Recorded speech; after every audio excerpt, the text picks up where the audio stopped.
A very good morning to all the students. I hope you all have completed your work. Today we are going to start our grammar portion. So, first of all, we'll start with tenses. So, the question arises in our mind is, what is tense? Tenses are the form taken by the verb to show the time of an action or the state of an event. तो tenses होते क्या हैं? Tenses का मतलब हिंदी में होता है काल. काल क्या होता है? समय होता है. तो इंग्लिश में अगर समझा जाए टेंस क्या होता है, तो टेंसेस वो फॉर्म होते हैं जो कि वर्ब के द्वारा किसी टाइम पे किए गए एक्शन को या फिर किसी समय कौन सा इवेंट हो रहा है उसको जस्टिफाई करते हैं या समझाते हैं. Tense is the time described by verb. Tense वो टाइम होता है जिसे verb के द्वारा डिस्क्राइब या समझाया जाता है. Shown by its grammatical form. Verb की बहुत सारे grammatical form होती है, तो tense को भी उस verb के grammatical form द्वारा अलग अलग काल में या अलग अलग समय में समझाया जाता है. Tense is a grammar term. Tense क्या है? एक ग्रामर की टर्म है. यूज टू इंडिकेट, जिसका यूज़ किस लिए किया जाता है? इंडिकेट करने के लिए. कहाँ इंडिकेट करने के लिए? वेदर अ सेंटेंस, या तो कोई सेंटेंस हो जो कि किस में हो? पास्ट में हो, प्रेजेंट में हो या फिर फ्यूचर में हो.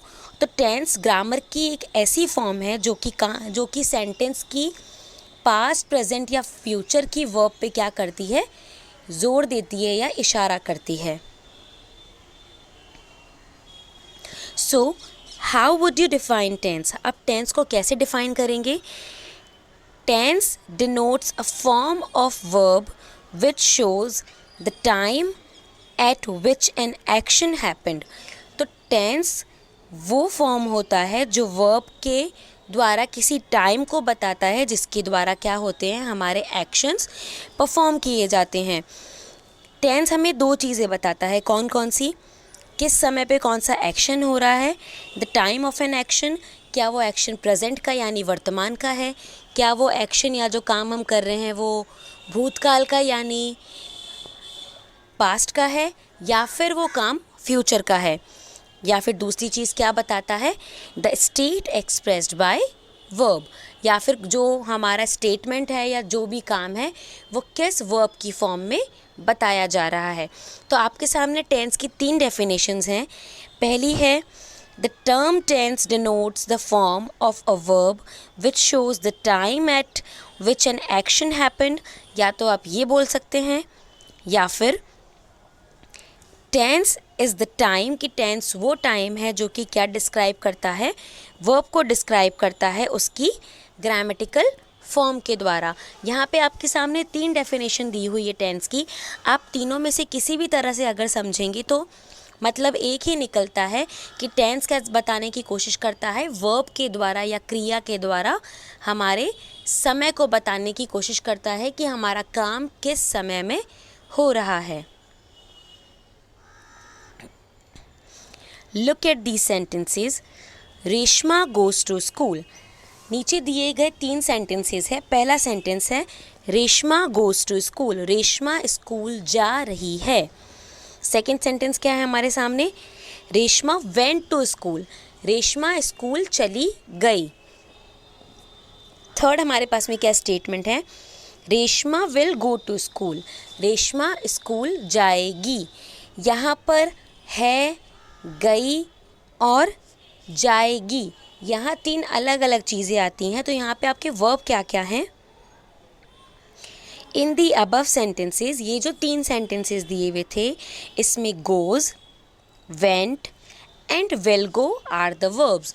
इसमें ये तीनों वर्ड्स क्या थे? हमारे वर्ब यानी क्रिया थे. क्रिया तो आप समझते ही हैं क्रिया क्या होती है. किसी काम का करना या किसी काम का होना क्या कहलाता है? वर्ब कहलाता है या क्रिया कहलाता है. इंग्लिश में क्रिया को क्या कहते हैं? वर्ब कहते हैं. In first sentence the verb goes denotes the present tense. पहले सेंटेंस में गोज़ यानी जा रही है वो क्या बता रहा है, प्रेजेंट टेंस बता रहा है। प्रेजेंट टेंस बता रहा है मतलब क्या बता रहा है, वो प्रेजेंट का यानी वर्तमान का टाइम बता रहा है। दूसरा क्या सेंटेंस है हमारे आगे, द वर्ब वेंट यानी गई, वेंट का मतलब है गई। वेंट यहाँ पे हमें क्या डिनोट कर रहा है, क्या बता रहा है, हमें पास्ट टेंस बता रहा है। पास्ट टेंस यानी वर्तमान का टेंस, भूतकाल का टेंस बता रहा है। भूतकाल का टेंस बता रहा है मतलब वो भूतकाल का टाइम बता रहा है। और जो हमारे सामने थर्ड सेंटेंस है वो है विल गो। विल गो हमें क्या बता रहा है, फ्यूचर का यानी भविष्य का बता रहा है। तो यहाँ पे भविष्य का टेंस पता चल रहा है, फ्यूचर टेंस, और वो क्या रेफ़र कर रहा है, फ्यूचर का टाइम रेफ़र कर रहा है, फ्यूचर का टाइम बता रहा है। बाय टेंस, टेंस के द्वारा वी कैन अंडरस्टैंड, हम समझ सकते हैं, the correspondence between the form of verb, कि कैसे वर्ब और टाइम दोनों आपस में मिले जुले कंसेप्ट होते हैं। एक जो हमारा सेंटेंस बनता है उसमें अगर वर्ब और टाइम दोनों की ज़रूरत पड़ रही है तो वो हमें कौन सा टेंस बता रहा है, क्या वो पास्ट टेंस है, क्या वो प्रेजेंट टेंस है, या फिर क्या वो फ्यूचर टेंस है। Second point, time and tense are not same. Time और टेंस दोनों सेम नहीं होते हैं। Time is a universal concept. Time क्या है, एक यूनिवर्सल कॉन्सेप्ट होता है। टाइम एक दिन में भी कई बार बताया जा सकता है, अगले दिन में भी कई बार का बताया जा सकता है, पर फिर भी टाइम को किस में डिवाइड किया गया है, 3 पार्ट्स में डिवाइड कर दिया गया है। वो 3 पार्ट्स कौन कौन से हैं, पास्ट, प्रेजेंट एंड फ्यूचर। और टेंस जो रिलेट होता है, वो टेंस किससे रिलेट करता है, यहाँ पे हमारी वर्ब से रिलेट करता है कि हम वो काम कब कर रहे हैं, हमारा काम जिस समय में हो रहा है वो हमारा क्या हो गया, वो हमारा टेंस हो जाएगा। It is not necessary that if the verb is in present tense, ऐसा बिल्कुल भी ज़रूरी नहीं है कि अगर हमारा वर्ब या अगर हमारी क्रिया प्रेजेंट टेंस में है तो it will show only present times, तो वो हमें प्रेजेंट का ही टाइम बताएगी, ऐसा बिल्कुल ज़रूरी नहीं है। It is also not necessary, और ये भी बिल्कुल नेसेसरी या ज़रूरी नहीं है, that if the verb is in past tense, कि अगर हमारा वर्ब या अगर हमारी क्रिया पास्ट टेंस में यानी भूतकाल में है तो हमें पास्ट का टाइम बताएगी। तो अगर हम यहाँ पे सेंटेंस को हिंदी में पढ़ें कि the match take place on Monday, कि हमारा मैच संडे को होने जा रहा है, ठीक है। यहाँ पे है हमारा क्या बताता है, हमें प्रेजेंट टेंस बताता है, पर संडे को हो रहा है क्योंकि ये फ्यूचर की बात हो रही है। तो ये यहाँ पे हमें बहुत अच्छी तरह से समझा देता है कि टाइम का वर्ब से कुछ लेना देना नहीं है। अगर कोई चीज़ प्रेजेंट टेंस की बात कर रही है तो वो ज़रूरी नहीं है कि वो प्रेजेंट टाइम की ही हो। जैसे हमारा अगला सेंटेंस है, Mohan is about to come, Mohan आने वाला है। यहाँ पे है हमें क्या बताता है, हमें प्रेजेंट टेंस बताता है, पर वो आने वाला है, आया नहीं है, तो वो क्या है, हमारे फ्यूचर के आसपास की बात कर रहा है।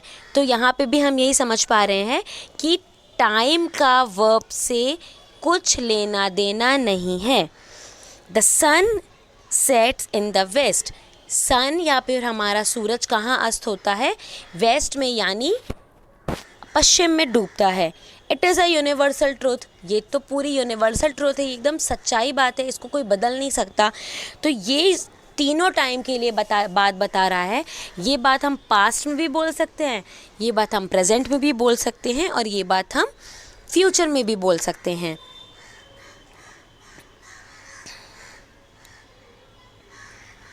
So modern grammarians believe, modern जो ग्रामर है यानी जो मॉडर्न किताब आई है ग्रामर की, वो ये बताती है that there is no future tense, कि फ्यूचर टेंस जैसा इंग्लिश में कुछ भी नहीं होता। In English to express future time, future time को बताने के लिए कोई भी टेंस नहीं होता।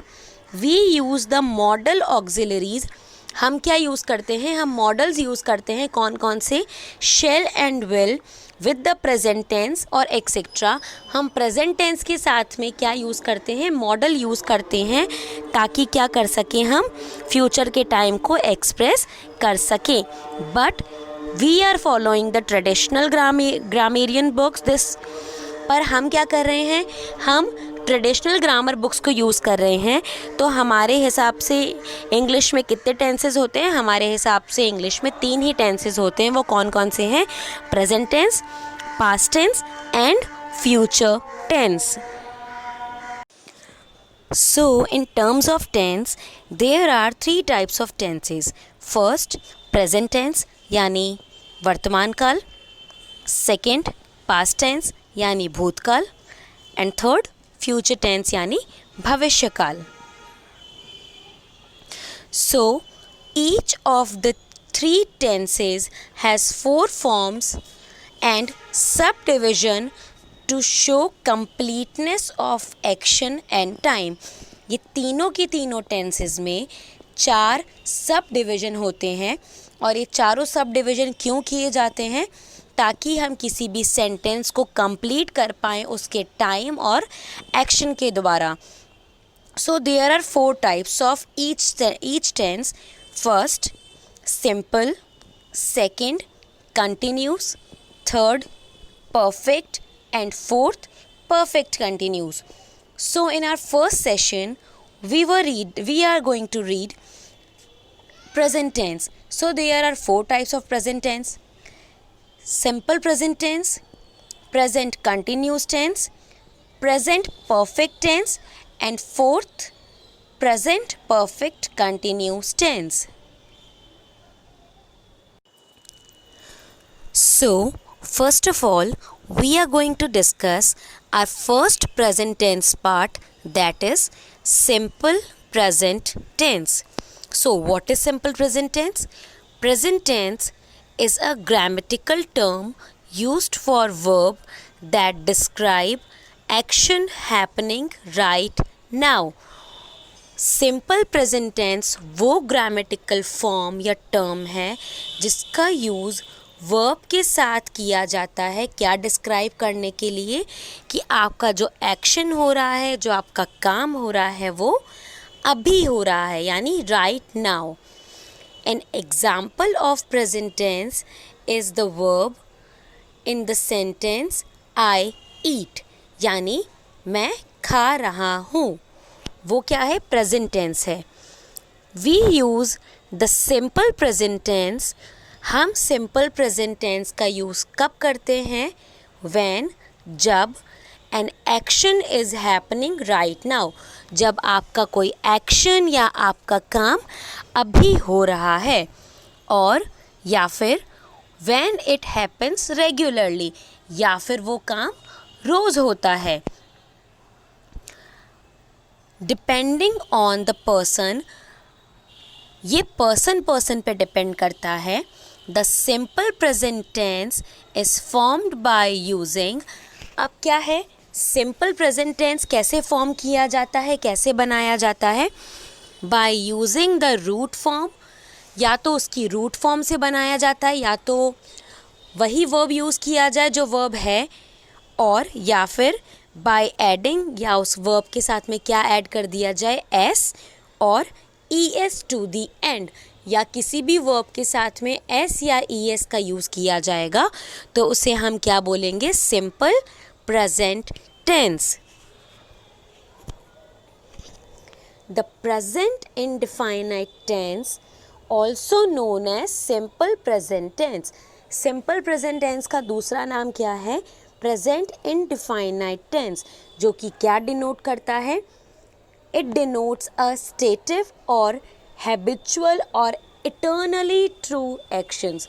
या तो हम जो एक्शन हमारी हैबिट में कर रहे हैं, जो हमारी हैबिचुअल काम है, या तो उसके लिए, या फिर जो इटर्नल ट्रूथ है, जो कि सच्चाई ही है, जिसे कभी बदला नहीं जा सकता. Generally simple present tense is used to indicate an action which happens. ऐसे एक्शन जो कि always यानी हमेशा होते हैं. रेगुलरली का भी मतलब होता है हमेशा होना.